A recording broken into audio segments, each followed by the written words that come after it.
Hello friends, welcome to Mighty Kitchen. আশা করি সবাই ভালো আছো। আজকে তোমাদেরকে দেখাচ্ছি কি করে মাখন থেকে ঘি বানাতে হয়। তো আমি এখানে মোটামুটি 500 গ্রাম মতন মাখন নিয়ে নিয়েছি। তো এই মাখনটাকেই দেখো কড়াইতে এরকমভাবে দিয়ে ঘি তৈরির জন্য বসিয়েছি একদম লো ফ্লেমে। তো এখন এটাকে খুব আস্তে আস্তে আস্তে আস্তে নাড়তে হবে, নেড়ে নেড়ে নেড়ে নেড়ে এটা থেকে ঘি বার করা হবে। আর এটা তৈরি করার সময় আমি কি কি ব্যবহার করছি সেটা তোমাদেরকে দেখাবো।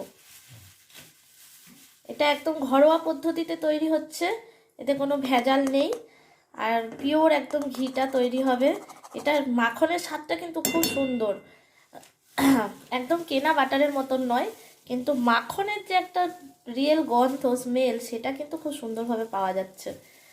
তো তোমরাও চাইলে বাড়িতে এরকম ঘি বানাতে পারো মাখন কিনে নিয়ে এসে। তো চলো বন্ধুরা দেখে নেওয়া যাক এরপরে কি কি দিয়ে আমরা এটাকে তৈরি করছি। বন্ধুরা দেখো কেমন গেজা হচ্ছে, আমি একদম লো ফ্লেমে দিয়ে রেখেছি। আর এখন এই যে এরকম গেজাটা হচ্ছে, তো এখন এটাকে আবার একটু নেড়ে দেব। গেজাটাকে একটু খুন্তির সাহায্যে নাড়িয়ে দেব।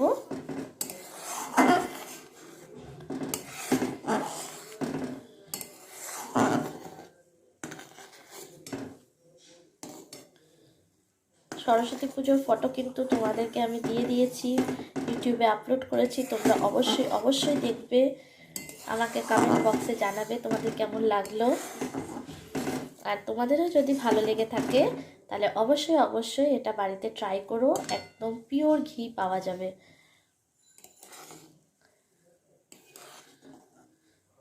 মাখনটা যে কোনো ডেয়ারিতেই পাওয়া যায় কিনতে। তো মাখন যদি তোমরা একদম কাঁচা মাখন নিয়ে নাও তাহলে বাড়িতে এরকম সুন্দর পদ্ধতিতে ঘি বানিয়ে নিতে পারবে, সেটা একদম পিওর ঘি হবে, তাতে কোনো ভেজাল থাকবে না, আর স্বাস্থ্যের পক্ষেও খুব ভালো।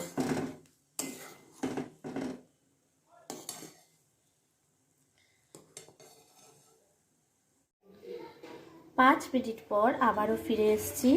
দেখো এই মাখনটা গলে যে মিশ্রণটা ছিল, দেখো এটা কীরকম ঘন হয়ে এসছে।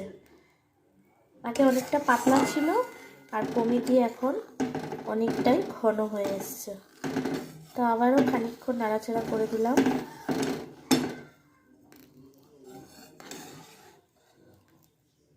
কেমন ঘন হয়ে এসছে, আশা করি তোমরা বুঝতে পারছো। আবারও খানিকক্ষণ নাড়িয়ে দিলাম, দিয়ে আবারও 5 মিনিটের জন্য এটাকে রেখে দিচ্ছি। আবারও 5 মিনিট পর ফিরে এসে দেখাচ্ছি। দেখো বন্ধুরা আরও গাঢ় হয়ে গেছে, এটা গেজাটা একদমই নেই, এটা খুব সুন্দর গন্ধ বেরোচ্ছে। বলছি এটাকেই তুলে পাউরুটি মাখিয়ে খেয়ে নিই, খুব সুন্দর একটা গন্ধ বেরোচ্ছে, আরও গাঢ় হয়ে গেছে। তো আবারও এটাকে 5 মিনিটের জন্য এরকমই ফুটতে দিচ্ছি। আবার 5 মিনিট পর ফিরে এসে দেখাচ্ছি এটা কীরকম আছে। দেখো বন্ধুরা ঘিটা প্রায় হয়েই এসেছে, কীরকম দেখো ছানা ছানা মতন উপরে ভেসে আসছে, আর একদম পিওর ঘিয়ের কালারটা দেখতে পাচ্ছ তোমরা, স্মেলটা কিন্তু দারুণ বেরোচ্ছে। আমি প্রথমবার ট্রাই করছি তাই তোমাদের সাথে শেয়ার করছি। তো তোমরাও দেখো, তোমরাও আমার মতো অবশ্যই বাড়িতে ট্রাই করো আর এরকম পেয়ে যাও পিওর ঘি।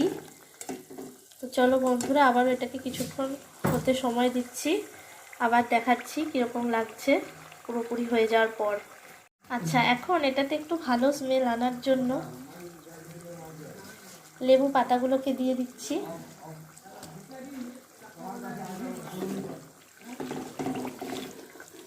লেবু পাতাটা দিয়ে খানিকক্ষণ ফুটতে ছেড়ে দেব, তাহলে লেবু পাতার গন্ধটা পুরোপুরি এর মধ্যে চলে যাবে, আর ঘিয়ের একটা স্মেলটাও খুব ভালো আসবে। তারও 5 মিনিট এটাকে ফুটতে সময় দিচ্ছি, তারপর আবার ফিরে আসছি। তো বন্ধুরা দেখো, ঠান্ডা হয়ে যাওয়ার পর এইরকম কড়মড়ে জিনিসগুলো উপরে উঠে এসেছে।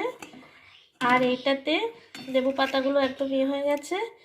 এখন ছাঁকনি দিয়ে ছেঁকে এরকমভাবে ঘিটাকে বোতলে ভরে নিয়েছি।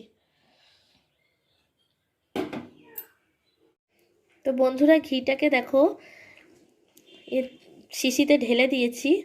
ঢেলে দেওয়ার পর কীরকম লাগছে